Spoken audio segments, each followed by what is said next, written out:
Un immense trésor se cache sous la cordillère des Andes, en Amérique du Sud. Des scientifiques ont découvert un gisement de 13 millions de tonnes de cuivre, qui pourrait valoir plus de 100 milliards de dollars. Cette découverte pourrait être un énorme coup de pouce économique pour l'Argentine, qui traverse des difficultés financières depuis des décennies. Mais il est trop tôt pour se réjouir.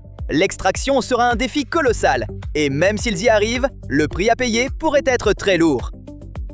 Le premier gros problème, c'est l'emplacement. La mine se trouve dans les Andes, le long de la frontière entre le Chili et l'Argentine. On parle de la plus haute chaîne de montagnes en dehors de l'Asie. Le gisement de cuivre Filo del Sol se situe près du sommet de l'une de ces montagnes, à environ 5000 mètres d'altitude. Pour vous donner une idée, c'est environ 3 fois plus haut que le mont Washington. Et comme tout endroit difficile d'accès, acheminer du matériel là-haut est un vrai cauchemar. Mais exploiter une mine à cette altitude, ce n'est pas seulement un problème logistique, c'est aussi dangereux pour les travailleurs. Certaines études suggèrent qu'il pourrait développer le MCC, le mal chronique des montagnes. Quand on passe des jours à de telles altitudes, Le corps manque d'oxygène et produit trop d'hémoglobine. Et ça, ce n'est pas bon. Ça peut provoquer de la fatigue, des maux de tête et des vertiges. à terme, ça peut entraîner de graves problèmes de santé. Ce sont deux des principaux obstacles à une extraction de cuivre à grande échelle dans cette zone. Mais en réalité, le gisement de Filo del Sol n'est pas nouveau. On le connaît depuis les années 90. Ce qui est nouveau, c'est que les scientifiques pensent maintenant que la zone contient 5 fois plus de métal que prévu initialement. Cette découverte a attiré l'attention de l'industrie minière, car il pourrait s'agir de l'une des plus grandes réserves de cuivre au monde. Mais transformer un gisement en mine opérationnelle prend du temps, et ça peut coûter énormément d'argent. Aujourd'hui, grâce à ces nouvelles estimations, des entreprises se disent prêtes à investir jusqu'à 40 milliards de dollars dans la ceinture de cuivre inexploitée de l'Argentine. Cet investissement pourrait s'avérer rentable. Selon les études, cette mine pourrait être exploitée pendant plus de 70 ans. C'est assez long pour traverser plusieurs cycles de haut et de bas économiques. Mais cela implique un compromis dangereux. D'un côté, le monde a besoin de plus de cuivre. De l'autre, l'extraire pourrait endommager les choses mêmes pour lesquelles on en a besoin. Je sais, ça semble contradictoire, mais suivez-moi. Le cuivre est devenu essentiel ces dernières décennies, parce qu'on le retrouve dans presque tout ce qui est nécessaire à la transition énergétique. Voitures électriques, panneaux solaires, éoliennes. La demande mondiale de cuivre devrait donc exploser dans les années à venir. Elle pourrait largement dépasser l'offre, portée par l'essor de l'intelligence artificielle et l'abandon progressif des énergies fossiles. Les estimations prévoient une hausse de la demande d'environ 30% d'ici 2040. Mais avant même cela, on pourrait faire face à une pénurie dans les 10 à 15 prochaines années. C'est l'une des raisons pour lesquelles cette immense ressource dans les Andes attire autant l'attention. Son extraction pourrait accélérer la transition énergétique et bouleverser les cours mondiaux des métaux. La deuxième raison, c'est que le gisement de Filo del Sol contient aussi d'importantes quantités d'argent et d'or. Ces deux métaux conduisent très bien l'électricité. C'est pourquoi ils sont largement utilisés dans l'électronique. Ils deviennent de plus en plus importants dans des domaines comme l'aérospatial, les satellites et les réseaux 5G. C'est presque comme si l'Argentine venait de gagner au loto.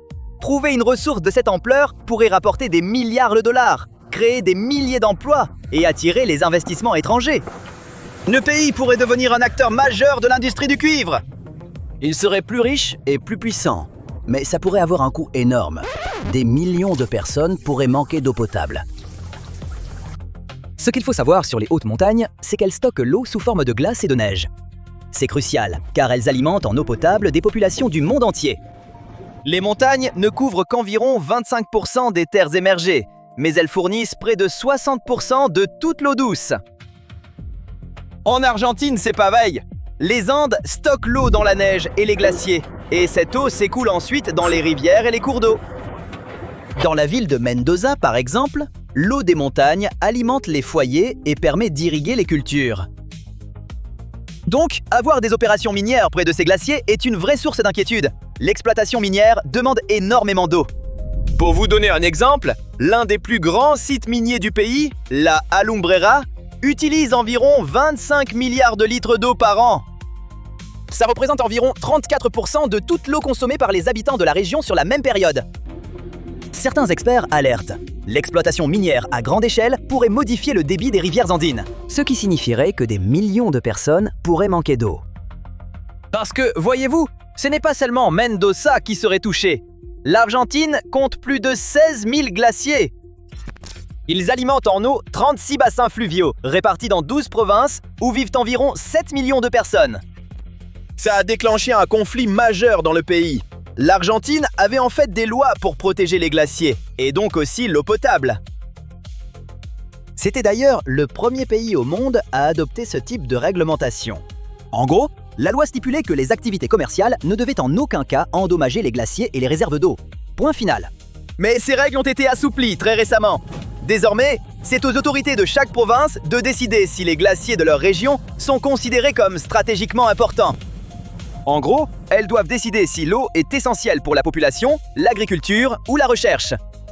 Si c'est le cas, très bien, les glaciers seront protégés. Mais sinon, les protections environnementales ne servent plus à grand-chose. Il y a deux façons de voir cette situation.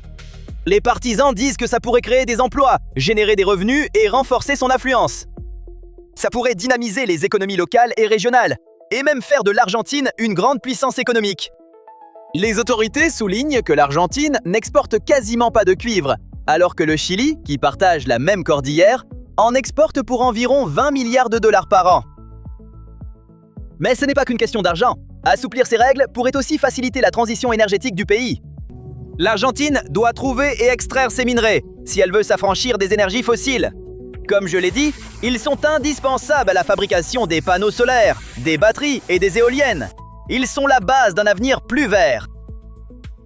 Mais en même temps, ça soulève des inquiétudes. Les experts opposés à l'assouplissement des protections environnementales craignent que les populations manquent d'eau. Selon eux, on ne sait pas vraiment quels critères seront utilisés pour déterminer quelles sources d'eau sont essentielles et lesquelles ne le sont pas. Ce qui signifie que n'importe quel glacier, voire les environnements alentours, pourraient être menacés. Ces experts reconnaissent peut-être que le monde a besoin de ces métaux pour un avenir plus propre. Mais détruire l'approvisionnement en eau de millions de personnes, c'est peut-être un prix trop élevé. Donc, à ce stade, vous voyez sans doute à quel point ce problème est complexe. C'est un vrai cercle vicieux. On sait que les glaciers fondent à cause du changement climatique. Pour y remédier, il faut plus d'énergie verte. Mais pour produire plus d'énergie verte, il faut plus de matériaux, comme le cuivre. Et pour obtenir plus de cuivre, on risque d'endommager les sources d'eau même que ces glaciers alimentent. Au final, c'est un paradoxe, et il n'y a pas de réponse simple. Et on ne sait pas non plus quand ce trésor sera réellement exploité. Estimer la taille d'un gisement, c'est un peu comme faire l'inventaire d'un entrepôt auquel on n'a pas encore totalement accès. Ça repose sur des forages, des analyses en laboratoire et des modèles informatiques. Et les résultats sont ensuite classés selon le degré de certitude des scientifiques. Donc, les chiffres peuvent évoluer, et ce n'est pas la même chose que du métal réellement vendable. Les entreprises doivent encore prouver qu'elles peuvent l'extraire en toute sécurité, traiter la roche et gérer les déchets, tout en respectant la loi et le budget.